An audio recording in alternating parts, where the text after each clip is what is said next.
What's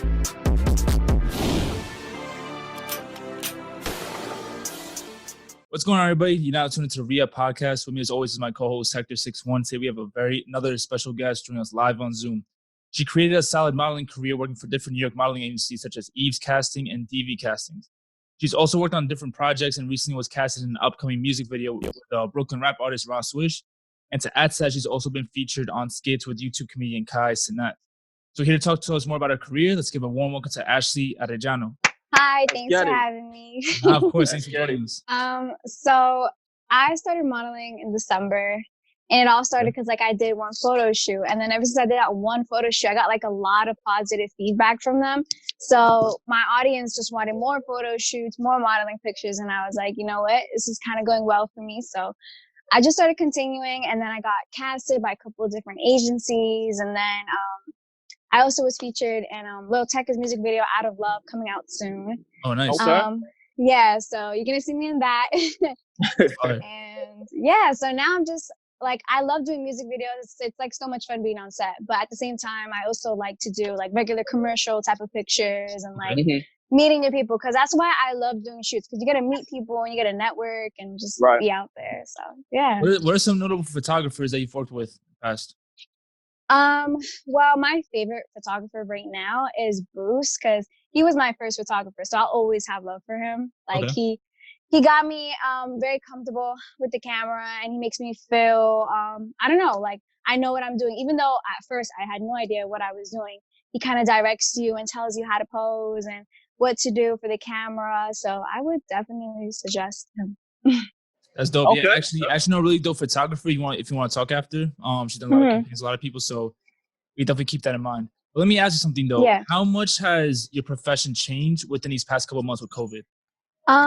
Well, at first, everything was kind of normal. No one was wearing a mask outside. I wasn't worried about getting sick wherever I go. But because I'm literally working every single day, every time I go outside, I have to always be careful that I do have a mask on, and that at least if I'm not going to wear the mask on set, that they're not sick. So I always ask them, how's everyone feeling? How's everyone doing? Because I won't show up to set if they're sick. So for me, everything I had kind of put on pause for a good while. I thought that I wasn't going to pick up with gigs, but surprisingly, things are starting to pick up a lot, and I'm getting booked every day. So during those months that everything was kind of on pause for a while, did you revamp your social media and kind of go harder with the social media aspects? Yeah, I started getting creative. I started just taking pictures in my house and just trying to take pictures indoors, because I didn't go outside for photo shoots. So instead, I started taking pictures inside my home and trying to figure out, okay, let me get a light from Amazon and just take some pictures, or get a new phone. So just trying to be creative and trying to figure out how I can still keep up with my social medias. That sounds amazing though. And speaking of investing in lighting, it's funny because I was watching a YouTube video of some YouTubers who said that if you wanted to get started on YouTube and you were into the modeling thing, that it's very important that you take great pictures, but it's also important that you get great lighting. You know what I mean? So it's funny that you bring that up because a lot of models that we've actually talked to or that are in that profession have said they've done modeling shoots, but through Instagram. That's become a thing during COVID. So it's funny that you say that. But I wanted to ask you, you've seen the recent events that have unfolded. We've had COVID going on, but about 2.5 weeks ago, we experienced a tragic death that has shook the United States and all over the world. And that was the death of George Floyd. So a lot of that stems from systemic racism. So you personally, as a Mexican, Dominican American, and as us Hispanics, we're perceived as minorities. A lot of us, wherever we go, if it's where we work, where we travel, wherever we go, we're kind of given that look, or we're kind of not given the same opportunity. So for you, the modeling business, have you felt that racism early in your career already? For me, I always thought there was always that stereotypical type of model, white, blonde, thin, and blue-eyed, that very prestigious type of model. That Barbie. There wasn't, that Barbie type of girl. It was always you need to have this one image. You got to be super thin, super tall, and you have to just have that exact image, because if you don't fit that image, you won't make it in the industry. Right. But honestly, I feel now, ever since that tragic death happened, a lot of companies are now trying to be diverse with everyone. They're trying to input more, different looks like blacks and Hispanics and all that. And I see that, and I think that's great.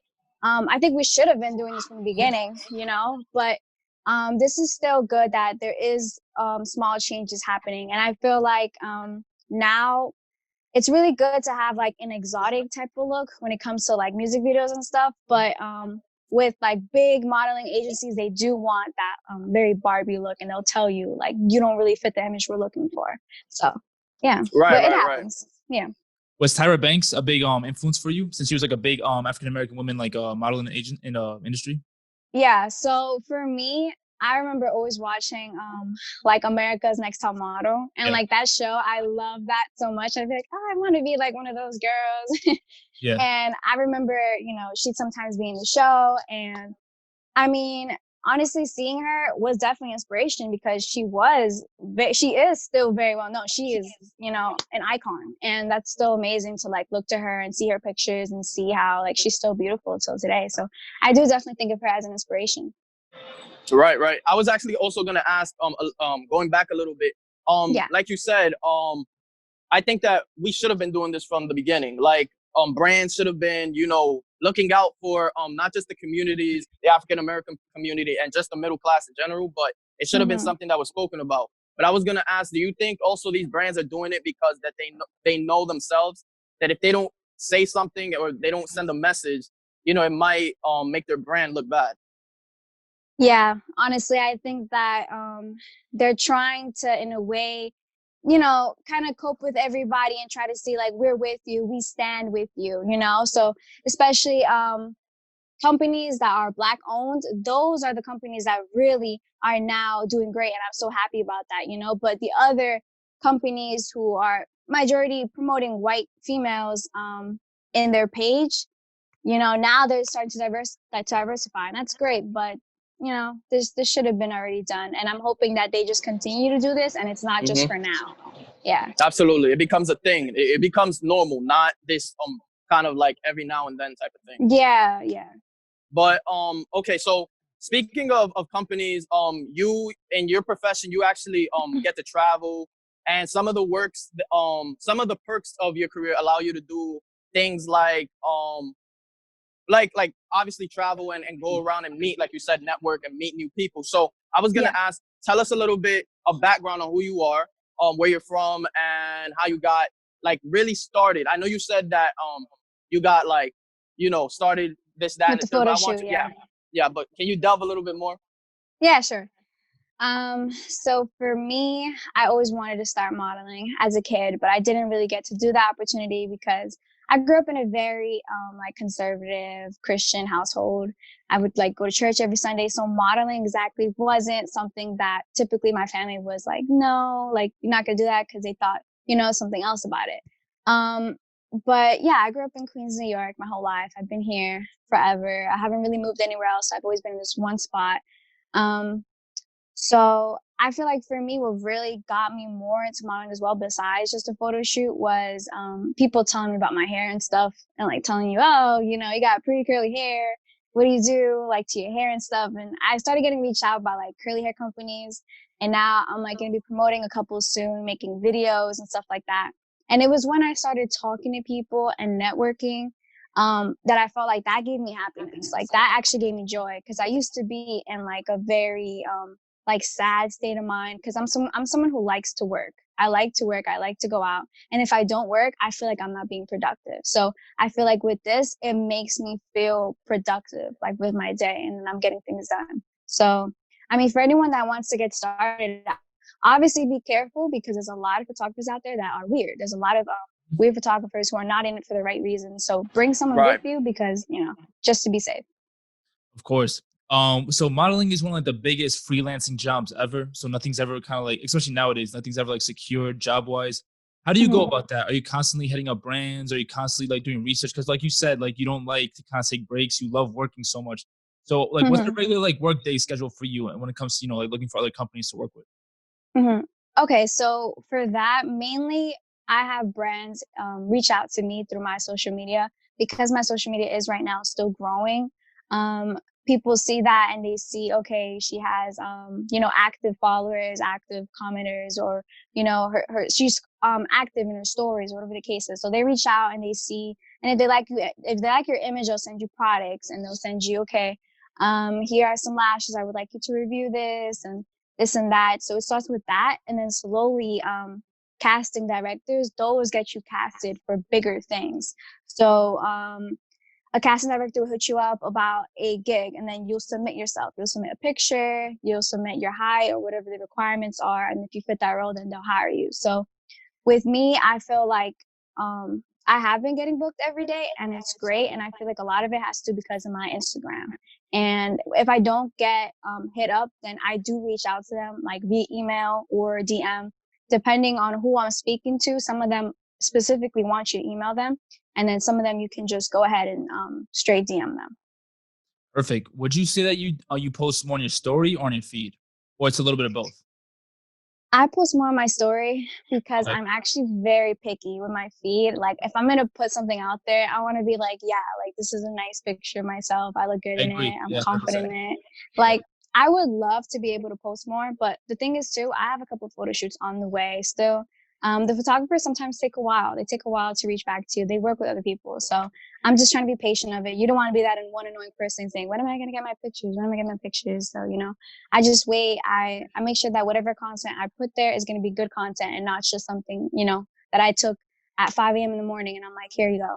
Yeah. Does that ever get overwhelming for you? Like you said, you wanted to do this since you were little. You've always had the dream of doing it, but the constant kind of like on the call type of job, like a modeling or casting director might hit you up like at 4 o'clock in the afternoon and you just got home. You know what I mean? So does that kind of get overwhelming for you, or is this something that you're actually like, it gives you like almost like exhilaration, like you want to do it, like you want to go and work, like you said?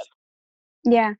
I mean, for me, just today, someone hit me up saying, I have a gig for you today at 7 o'clock. So after this, I'm going to be going to a video shoot, So this literally is happening like every day. It's just, hey, I have something for you. And I'm like, okay, like I'll be there. So yeah, I mean, it's thrilling because it's like, yay, I'm working, I'm networking. But then it's also like, damn, I'm tired because after today, I have a shoot 8 o'clock in the morning tomorrow for 8 different brands. So that is really tiring. Yeah, I have to have different looks. I have to have a yoga look. I have to have a sporty look. Every company is different. And so that's pretty tiring, especially because I'm not only a model, I'm a student. So because I'm also a student, it's like I have a lot of work to do. I need to graduate. I need to get all these things done, put in place. So it's stressful, but at the same time, if I wasn't doing this, I would be upset at myself that I wasn't working as hard as I should be. Right. So you'd rather be exhausted, but like have a good productive day than to be sitting around and not doing anything and relaxing, Yeah. quote unquote. Yeah. Can I ask you, what are you majoring in? Me? Well, I haven't exactly decided the college I wanted to go to yet. Oh, okay. This is all things I want to choose, but I want to go for business. At first, I wanted to go for forensic psychology because I wanted to be a cop at first before I wanted to be a model. That's a little fun fact. Yeah, but now I might still want to be a cop. You never know. But at the same time, modeling is like something that I want to do first, like social media. Is education important for you because you understand that modeling isn't like a 20-year, 30-year, 40-year career, or is it kind of you just want to have like multiple side hustles and multiple options? So my dad is actually super strict about education. Like he's Mexican, so they have very like conservative values, especially when it comes to education. They do not play around. Yeah, very, very traditional. So it's like he drills in your head. School is most important. Get school first. But to me, education is extremely important. But I wouldn't say right now it's my main focus. Simply because I feel like if I can achieve without having to go to college anyways, then do I really need to go, But at the same time, I would still like to go for business because at some point I would like to have my own company. I would like to have my own curly hair company, have products, be able to sell different items to guys and girls that it can help with them, their curls or maybe even skincare or whatever the case is. So I might go for that reason. Also, tell us about your experience modeling for Rah Swish in for his music video? What was that whole experience like? That was great, honestly. I had a lot of fun. Yeah. Every time I go to set, and it's just so much fun because you get to meet different people and my bad. Did he have y'all saying woo? Yeah. It was a great time. Like they have this beautiful like Airbnb. We actually did 2 videos with him. One was in a yacht, the other one was in Airbnb. Oh, that's fun. And it was great because it's like, you know, you're girls and like you get paid to be on set, but at the same time you get paid to have fun in a sense, exactly. You know, because you have to have fun. If you don't show you're having fun in the video is kind of not gonna look fake. It looks fake. They don't like to have a good time. So it's great because it's like, you know, you just go on set, you have fun, you meet people, and now like the girls on those that was on that video, like I talk to all the time. It's just perfect. Sounds like a perfect marketing or like a perfect what's it called? Like like a marketing like campaign where you just like meet people, get each other's phone numbers, pretty much like market yourself and like do business with people in the future and all that. Mm-hmm. It's crazy because like when I went to Little Tekka's video shoot, the director who directed 6ix9ine's video shoot was there, and I was like, whoa, like I had no idea, and I was like, this is so cool. Like if you need me for a video, I was like, hit me up. So it's pretty cool. You meet different people all the time. So you definitely want to do more music videos moving forward. Yeah, I like doing music videos, but at some point maybe I'll do a complete switch to just photo shoots. I don't know yet, but I'm very open-minded and like optimistic. Would you ever go into acting or consider going to like little like commercials or something? Well, recently I'm actually doing like a skit. So I have a couple skits on the way. And I do like acting because when I was a kid, I used to act a lot in church. We would like replay scenes of the Bible and we'd like, you know, do different things like that. So I like acting, especially because like I feel like with my personality, I could very much do that. Even with music videos, though, there's a lot of acting in it. Honestly, like you have to act, you know, a certain way. You have to act angry, or you're this crazy girlfriend, or you're like this one video shoot I did. I had to act like I was running the actor over. I was supposed to run him over in the car. Yeah, I had to yell at him. I had to act crazy, insane. So, you know, a lot of times I am acting, so I don't see why not I wouldn't go to that, you know, completely doing acting. That's crazy. I mean, because a lot of actors, what they do is that they have like a pre-game type of like moment where like they get themselves like ready for the scene. So a lot of people like will get themselves angry or get themselves happy or get themselves like in a mood where they could like, you know, completely like, you know, do the scene correctly. So before you did that crazy scene, because obviously, you know, like running over like your boyfriend or your husband or something like that, like is a pretty like crazy, like you have to be in a pretty like crazy state of mind. So like, what did you do to prepare for that type of scene? For me, I feel like I just kind of go into like the inner anger in myself. I just think, okay, what would get me mad? And then I just look at him and I kind of just put my anger, and then it's just like they count down 3, 2, 1, and then boom, you just go into character and you start acting crazy. And then, you know, I'll start cursing in English and I start cursing in Spanish, and then I'll just go switching back and I'll just be like, you know, you have to just really make it seem realistic. If you make it look real, then you're good. Yeah, and I'm pretty sure you got some pretty good feedback from the director, from everybody else, because obviously like that scene can't come out bad. That scene has to come out almost like, if not perfect, it has to come out like pretty. That's to look pretty real for the most part. Speaking of Rah Swish, though, Ashley, the rap world, hip hop, it's entertainment, so it intermingles within each other. So at the start of the year, though, I want to get your opinion on something. We tragically lost the face of the drill movement right now in Pop Smoke. And over the last couple of months, we've actually lost about 5 upcoming rappers due to gun violence and other, you know, tragedies. So I want to ask you, do you think it's something that we can do like as like viewers of the music, or is it something that's just a part of the culture? Honestly, I think it's really sad that there is a lot of gun violence, especially with like these upcoming artists. Even there's like a couple people that I was friends with who have lost like their friends who were artists to gun violence. And I'm like, wow, like that is just tragic that this is all happening, especially at a time like now. And I feel like, honestly, people should just not put all the information out. Like, don't put your location out. Don't put all the time where you're at. I'm over here, I'm over there. Because then you never know who's watching you. You don't know if somebody's trying to hurt you. Someone's trying to stalk you. Especially as a female, it's very dangerous. But with all these upcoming artists, I think that they should definitely move a little bit differently. Move differently with what you post and when you post it. Like, yeah, I think it's cool to post where you're at, but maybe like an hour after you were there, Yeah, you know? like a week So that after would you be, actually get there. yeah, exactly. Because no one needs to know exactly where you are 24/7. That could just be that small little safety precaution that you take that could literally save your life. So I would do that personally. Is there a lot of risk in the modeling industry when it comes to, like unfortunately, like sexual misconduct, kidnapping, like like stuff like that? Yeah, definitely it is super dangerous for females. I've had a lot of friends who've had bad experiences. Um, I've had a photographer before grab my ass, or a photographer Oh, so I'm sorry to hear that. try to, yeah, literally there's been bad experiences, but you learn from these experiences and how to not get into these experiences. I have friends who have been in life or death situations because of being a model. Wow. And that is just sad to think that, like, you know, you're just trying to do a job and then there's men over here really trying to take advantage of you, or especially if you're young, because I'm 18, I'm still considered very young, you know? So this can really, this can be really dangerous for a lot of females. And I would suggest for them to bring pepper spray or a taser everywhere they go. I'm serious. I'm not even lying. I'm so No, you serious. should. I Yeah. will show you my taser. It's pink. Nice. See? There it is. That's fire. I like that. No, Yeah. definitely. How do you how else do you prepare for like those type of situations? Like, do you kind of like, let's say like a photographer hits you up, do you Mhm. run it? Do you run it by like a manager or by like other colleagues you have in a business? Like, hey, how's this photographer? Like, is he shady, or is him or her shady? Like, what's the deal? Like, you kind of like do that first before you agree to sign up for certain jobs.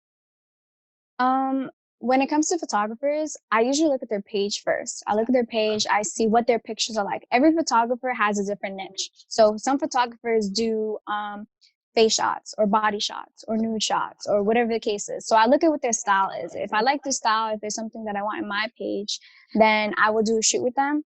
But before doing the shoot with them, I will ask them, the date, the location, the time, the place, because these are all basic information. And then I will ask other models. I'll see who they follow, who I know that follows them, and then I'll ask them, hey, how was your experience working with them? Because it's one thing hearing it from the photographer. Yeah, I've shot with this person, I've shot with that person. But when I ask the girl and she tells me, oh, he was terrible, he was, disrespectful to me, then I'll be smart about it and I'll be like, okay, I'm sorry, I'm not gonna be able to shoot with you, and then I'll leave it like that.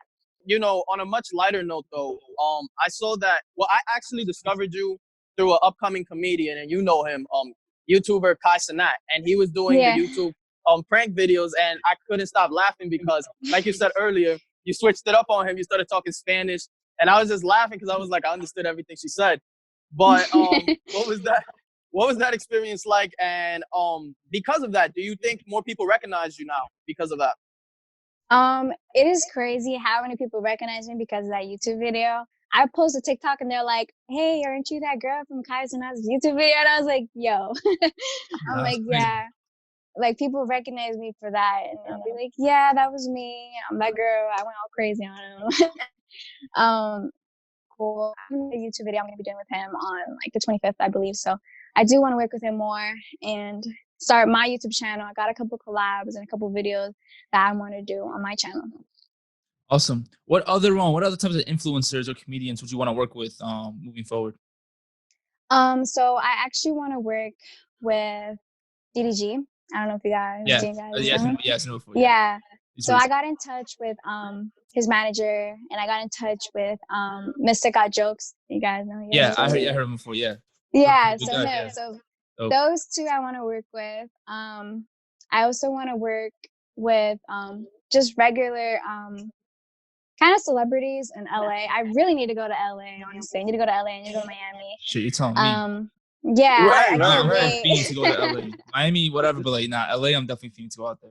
Nah, Yeah. I'm laughing because she's going straight after it. She said, I'm going for DDG. Like, I'm trying to work with DDG. I'm like, yeah, go out, yeah, get to the bag, get to the bag. Yeah, exactly. It just takes one video for your career to just go, you just skyrocket up there. And I feel like I have these like ideas that no one has like done before. So I'm like, that's what I want to do. Create original content, not just like, yeah, do content that other people have done too, because those get views, but creating your own thing will be a lot much better. So I want to do that.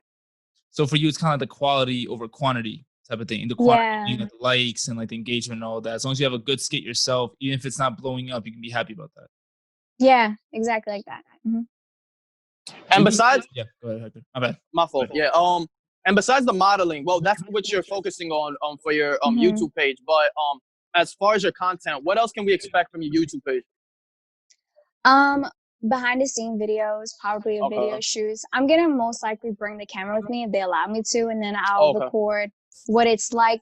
I'll probably record advice on how to really get started, how to have a professional Instagram page, because a lot of girls sometimes post pictures with like a lot of filters or too much in the background or not enough lighting. So like focusing on helping other females and guys too, because there's still a lot of opportunities for guys to model, even if it's being an extra on set, or you know, some female artists sometimes need a guy to be the love interest. So how can you get started in that? So I'm going to try to help people out, try to do beauty as well, try to do pranks and vlogs, and I'm going to try to incorporate like, you know, different things into it. Right. With the prank piece, do you feel you have to be like a certain person to like do pranks on YouTube? Because like a lot of these like pranksters, like I think they're called Elk Boys, something like that, and like all these other types of pranksters, like they give no fucks. Like sometimes like they'll do like the most reckless pranks. So like, do you have to be the kind of like fearless in these types of pranks on YouTube? I mean, honestly, I'm just gonna be myself. I'm gonna like make sure that it's funny, and I know that it'll be funny because it'll be authentic. It'll be real. So, I'm probably just gonna do like, you know, something creative. I'm not even sure right now, but it's going to be something really funny that people will watch, that if I were to watch it, I'd laugh at it. And I think it was funny. Right. That definitely makes sense. What else do you want to accomplish as of right now, looking to next year? So right now I want to travel. That's what I really want to do, because I'm here in New York in Queens. And if I look at my insights, I see that a majority of my followers are from New York, and surprisingly 2% from Brazil. I don't know why.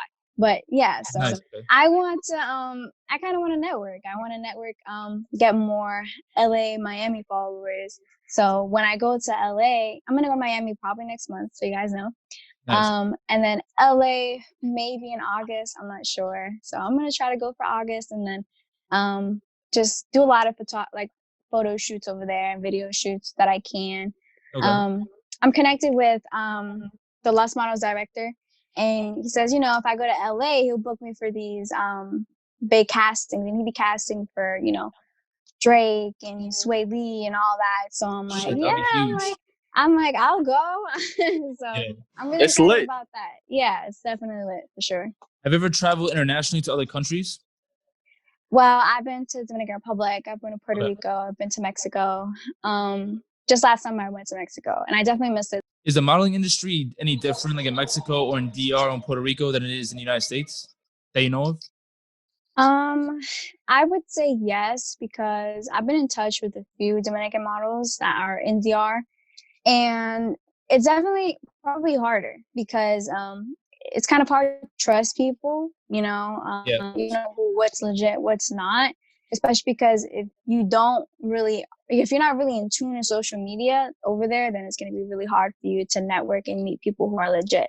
So it's definitely harder for models over there outside of New York. Once you come to New York, you're kind of like skyrocketing, or, you know, in the major places where models are needed. So, yeah. Of course. Does that make you not want to maybe model in DR, or maybe not model in Mexico or anywhere else? Or that you just got to be more careful depending on like which agency you go towards? I mean, I would definitely model over there, you know, take a couple pictures, but I'll be skeptical at first, definitely. Probably take more precautions, but I would definitely still be down to like do shoots over there and like meet people. All right, awesome. Hector, you got anything else for her? Ashley, do you also think, being that you've gone to these other countries, do you also think it's more of an opportunistic type of thing? You know, that's why a lot of models don't make it out of where they're at? Yeah, I feel like it's kind of harder over there, especially because I have like, you know, I always tell people I have a beautiful family, and like my family over there, they could be models and stuff, but it's harder, especially because they don't have the opportunity as we do over here. It's really hard over there. Like my family doesn't come from a rich background. They come from poverty, and they come from like El Campo, you know, so it's definitely a lot harder. because over here success is it's not given to you, but it's easier to work for it. And over there you can work and work and work for it, but sometimes it's not always a given. So That's good. Being that you just mentioned that you wanted to like open up like a hair, a curly hair product company, like in the future. yeah. So now you just kind of mentioned that, like, a lot of models, it's kind of tough because of due to situations that they're in. Well, when you open up this company in the future, I'm pretty sure you will. Are you going to open up more opportunities to people like from DR, from Puerto Rico, from Mexico that don't have that much opportunities to give them like more of like a bigger platform like through the company? Would that be like a big goal for you going forward? Yeah. For me, my goal with my company would be making it very open to all races, all color. Doesn't matter where you're from. I want it to be definitely something that you'll look at and you'll be like, wow, like everyone uses this product. Like everyone, Right, okay. this is for all hair types. Like you don't only have to have curly hair. It'll still be good for your hair. You could still use this and it'll smell good and make your hair feel good. It'll be something that everyone would be like, yeah, like this is a great product. I would definitely buy it. I would definitely buy it because I stand for the message of it. Not only because of the product itself, but because I'd even donate. I would love to donate. Once I make more money, I'll definitely donate, especially to my countries, and other countries as well that need it, because there's a lot of people in need right now, not just where I'm from, but other people need it as well. Absolutely.